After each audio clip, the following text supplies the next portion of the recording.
ओम शांति। 3/2/2021 की साकार महावाक्यों में प्यारे बाप दादा ने कहा, मुख्य पॉइंट सुनेंगे। बाबा ने कहा, सबको यही पैगाम दो कि दो बाप आपका फरमान है, पुरुषोत्तम संगम युग पर पवित्र बनो, योगी बनो।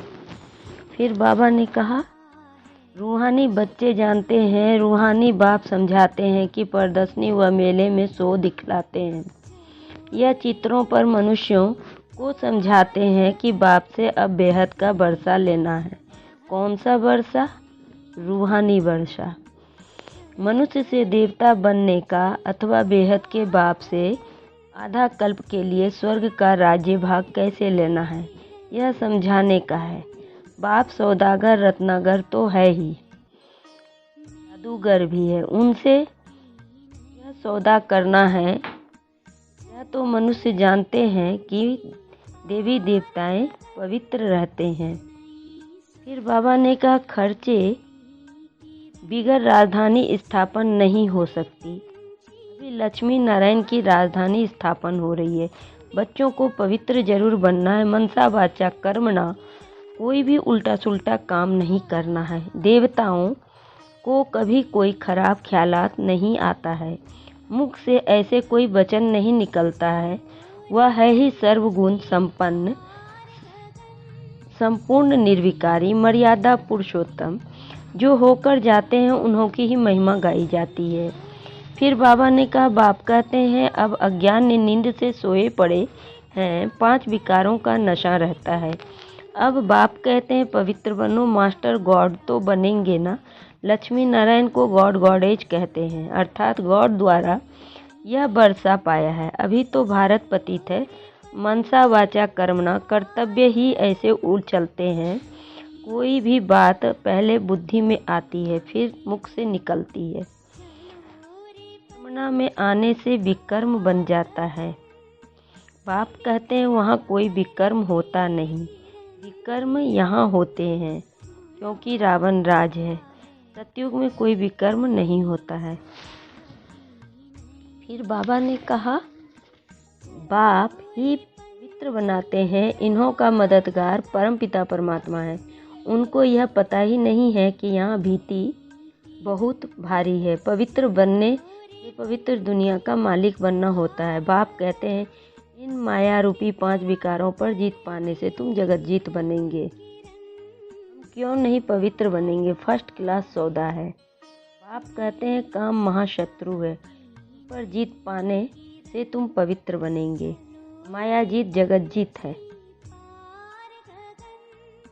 यह है ही योग बल से माया को जीतने की बात। फिर बाबा ने कहा, ईश्वर के सामने सच कहते हैं, हे पतित पावन आओ, आकर हमको पावन बनाओ। ईश्वर को भूल जाते हो तो फिर झूठ कह देते हैं। इसलिए बड़ा युक्ति से समझाना है, जो सर्प भी मरे और लाठी भी न टूटे। बाप कहते हैं चूहे से गुण उठाओ। चूहा काटता ऐसी युक्ति से है जो खून भी निकलता है, परंतु पता भी नहीं पड़ता है। तो बच्चों की बुद्धि में सब पॉइंट रहनी चाहिए। योग में रहने वालों को समय पर मदद मिलती है। फिर बाबा ने कहा, रथ को भी दिखाया है। कहते हैं अर्जुन बैठा था, कृष्ण रथ चलाने वाला था। यह सब है कथाएं। अभी यह है अज्ञान की बात। दिखाते हैं ज्ञान अमृत का कलश लक्ष्मी के सिर पर रखा। वास्तव में कलश रखा है जगत अम्बा पर, जो फिर लक्ष्मी बनती। यह भी समझाना पड़े। सतयुग में एक धर्म एक मत के मनुष्य होते हैं। देवताओं की ही है एक मत। देवताओं को श्री श्री कहा जाता है और किसको नहीं कहते। तो बाबा को ख्याल चल रहा था कि समझाने के लिए अक्षर थोड़े हैं। तो इस अंतिम जन्म में 5 विकारों पर जीत पाने से तुम राम राज्य के मालिक बनेंगे। यह तो सस्ता सौदा है ना। फिर बाबा ने कहा, यह पढ़ाई कोई लंबी चौड़ी नहीं है, सिर्फ पवित्र रहना है, दैविक गुण धारण करने हैं, मुख से कभी पत्थर नहीं निकालने हैं चाहिए। पत्थर फेंकने वाले पत्थर बुद्धि बनेंगे, रत्न निकालने वाले ऊंच पद पाएंगे। यह तो बहुत सहज है, जिज्ञासु को भी समझाओ।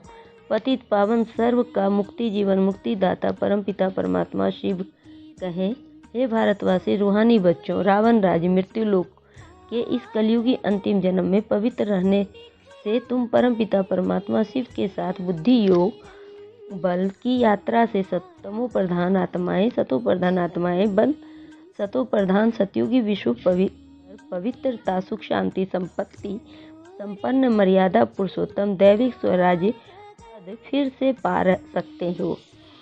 5000 वर्ष पहले मिसल।